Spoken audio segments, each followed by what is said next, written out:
Assalamualaikum warahmatullahi wabarakatuh. Perkenalkan, nama aku Salwa Safira Al-Wahab dari Prodi Informasi Geografi. Di sini aku bakal jelasin tentang revolusi bumi dan dampak dari revolusi bumi. Yuk kita bahas mengenai revolusi bumi.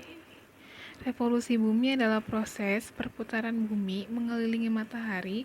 Dalam satu kali revolusi itu, bumi membutuhkan waktu selama 365,5 hari atau setara dengan 1 tahun. Orbit bumi saat berputar mengelilingi matahari berbentuk elips atau lonjong. Contohnya, arah datang sinar matahari di bulan Maret, Juni, September, dan Desember selalu berubah-ubah. Bagaimana bisa? 1. Pada tanggal 21 Maret, matahari berada di garis 0 derajat khatulistiwa.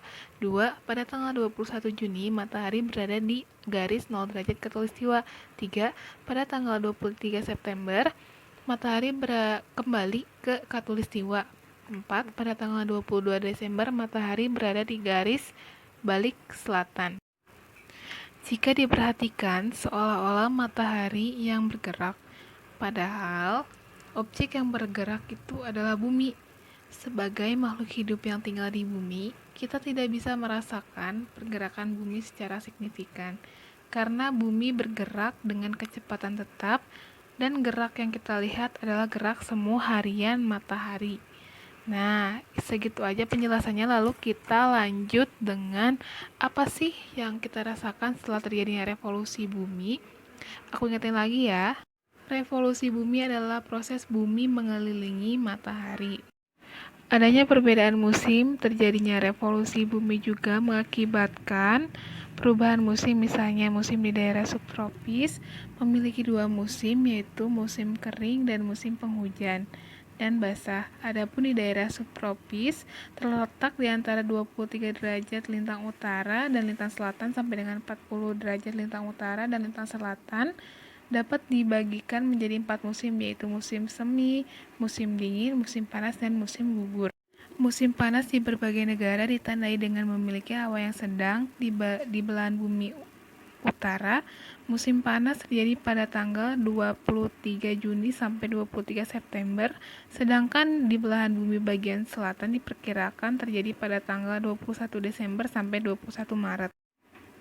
Musim gugur lebih banyak di daerah yang memiliki iklim sedang, seperti peralihan panas ke musim dingin. Di belahan bumi bagian utara terjadi pada tanggal 23 September sampai 21 Desember, sedangkan belahan bumi bagian selatan terjadi pada tanggal 21 Maret sampai 21 Juni. Musim dingin cenderung memiliki suhu yang rendah. Adapun musim dingin di bagian belahan bumi utara terjadi pada tanggal 21 Desember sampai 21 Maret. Sementara itu di belahan bumi bagian selatan terjadi pada tanggal 21 Juni sampai 23 September. Nah, musim dingin ini ditandai dengan turunnya salju. Musim dingin ini erat sekali kaitannya dengan hari Natal. Nah, kita lanjut ke pembahasan selanjutnya, yaitu terjadinya gerak semu harian.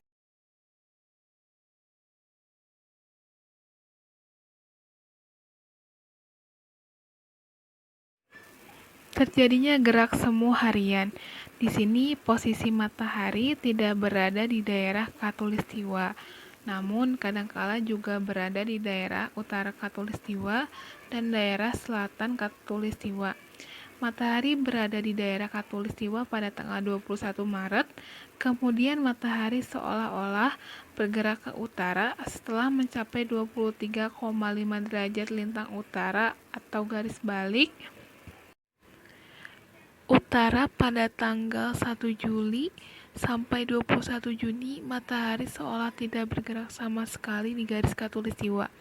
Pada tanggal 23 September, matahari seolah-olah berada di daerah khatulistiwa dan matahari seolah-olah bergerak selama bergerak ke selatan, dan setelah mencapai 23,5 derajat selatan atau garis balik pada 22 Desember, matahari akan kembali bergerak menuju khatulistiwa. Nah, semoga paham ya. Nah, sekarang dilanjut dengan Nah, buat kalian yang percaya banget zodiak dan bingung zodiak tuh dari mana sih asalnya, nah ini dia. Zodiak itu berasal dari rasi bintang yang berbeda.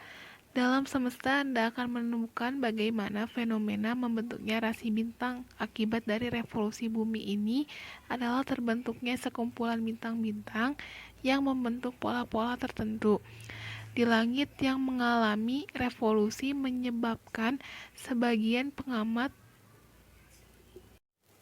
di bumi hanya melihat rasi bintang berada di sebelah timur matahari. Pada bulan Februari akan terlihat rasi bintang Aquarius, sedangkan rasi bintang Leo akan terlihat pada bulan, yaitu bulan Agustus. Sekian video pembelajaran hari ini. Kurang lebihnya mohon maaf. Assalamualaikum warahmatullahi wabarakatuh.